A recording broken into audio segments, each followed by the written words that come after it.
paye 2 flacons pour faire ce produit. Et alors là, il y en a pour 2,48. Donc il y a presque 50 centimes d'écart. Et on a 86 grammes de déchets. Il y a le caddie gaspille et le caddie malin. Dans le premier, des produits suremballés ou en portions individuelles. Dans l'autre, même produit, même quantité, mais dans des conditionnements plus grands.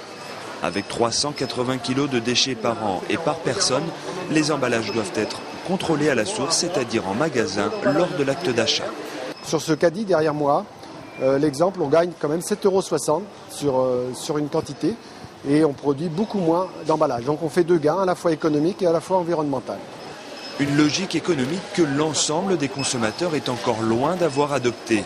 Difficile en effet pour certains de modifier les habitudes de consommation, mais le réflexe du grand conditionnement pour moins de déchets s'installe progressivement lors de l'acte d'achat.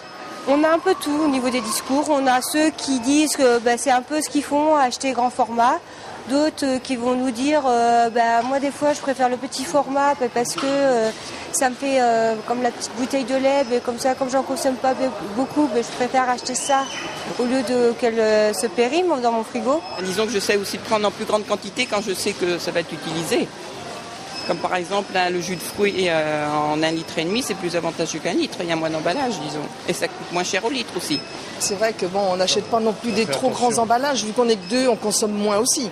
Oui, j'essaye d'éviter les emballages effectivement qui coûtent cher ou qui sont inutiles.